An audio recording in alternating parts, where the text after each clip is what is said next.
अज़ीज़ तालिब इल्मों, आइए मैं आपसे मुखातिब हो रहा हूँ और आपका जो चैप्टर नंबर है वो 6 और चैप्टर नंबर 7 के तहत आज हम लोग ज़बर, ज़ेर और पेश पर शेर हासिल गुफ्तगू करेंगे।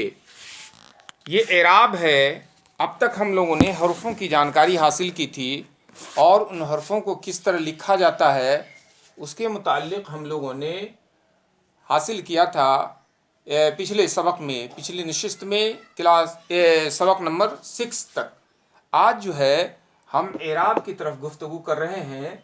जो लकीर के ऊपर कोई लकीर रहता है तो वो ज़बर कहलाता है। लकीर के नीचे जब कोई निशान होता है तो वो ज़ेर कहलाता है और लकीर के ऊपर गोल जैसा अगर इराब बना होता है, निशान बना होता है तो वो पेश कहलाता है।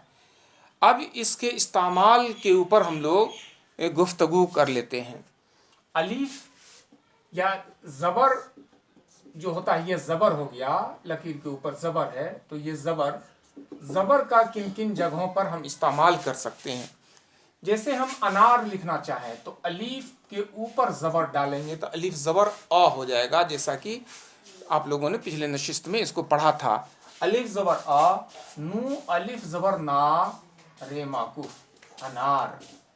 उसी तरह से हम अखबार लिखना चाहें तो अलिफ खे ज़बर अख, बे अलिफ ज़बर बा, रे माकूफ ये अखबार हो जाएगा। उसी तरह से अदब लिखना चाहें तो अलिफ ज़बर आ, दाल बे ज़बर दब, अदब।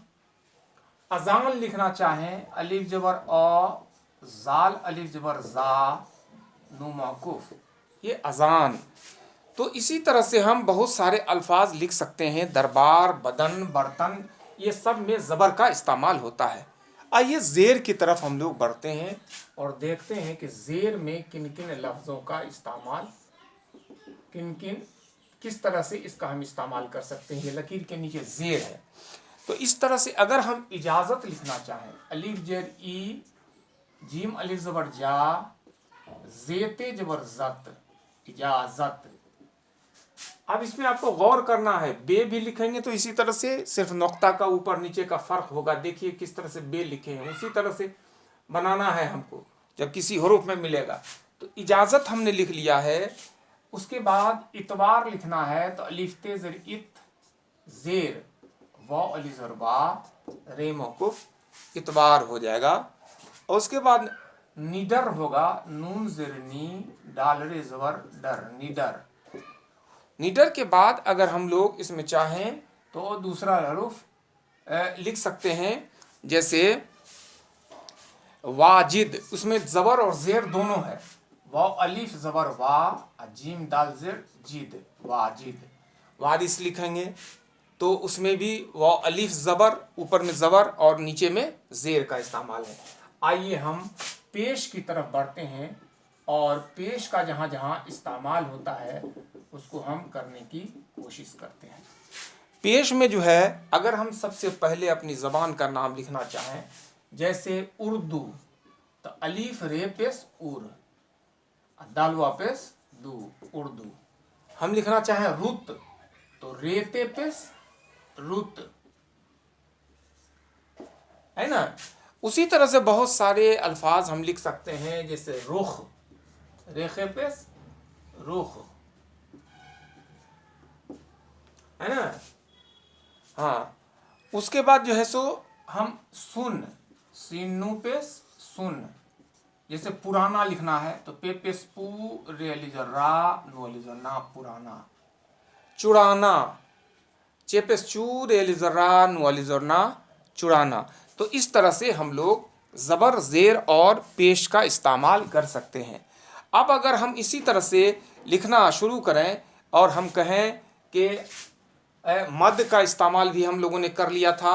अब यहाँ पर उर्दू अखबार लाओ तो उर्दू हमने यहाँ लिखा था उर, अलीफ रे पेश उर, दाल व पेश दू, ये पेश का इस्तेमाल हुआ। अखबार, अलीफ खे ज़बर अख, बे अलिफ ज़बर बा, रे मौकूफ अखबार। ये दोनों में ज़बर का इस्तेमाल, यहाँ पेश का इस्तेमाल। लाओ, लाम अलिफ ज़बर ला, हमजा वाव ज़बर ओ, लाओ। तो इस तरह से हम लोग ज़बर, ज़ेर और पेश का इस्तेमाल कर सकते हैं। तो ज़बर, ज़ेर और पेश के इस्तेमाल में ज़बर पर जैसे अलिफ पर ज़बर डालेंगे तो आ होगा, अलिफ पर ज़ेर डालेंगे तो ए होगा, और अलिफ पर पेश डालेंगे तो ओ होगा। तो इस तरह से हम हुर्फ़ों को बना सकते हैं। अब जब कुछ अल्फाज आएंगे आपकी किताबों के अंदर तो उनको आपको बनाना है, उस पर एराब लगाना है। ज़बर, ज़ेर और पेश, जैसे दिन है, दाल और नून दे दिया जाएगा, उसमें आपको क्या लगेगा, उसमें ज़बर, ज़ेर या पेश, ये इसको आपको ध्यान में रखना है। तो आप इन सबक को गौर से देखिएगा और फिर उनके जो सवालात हैं उन सवालात पर को बनाने की कोशिश कीजिएगा। तो आज की नशिस्त को हम ये रोकते हैं और अगली नशिस्त का आप कीजिए इंतज़ार और अपने तालीम को मुसलसल जारी रखिए, और हम यहीं आपसे इजाज़त लेते हैं। बहुत बहुत शुक्रिया।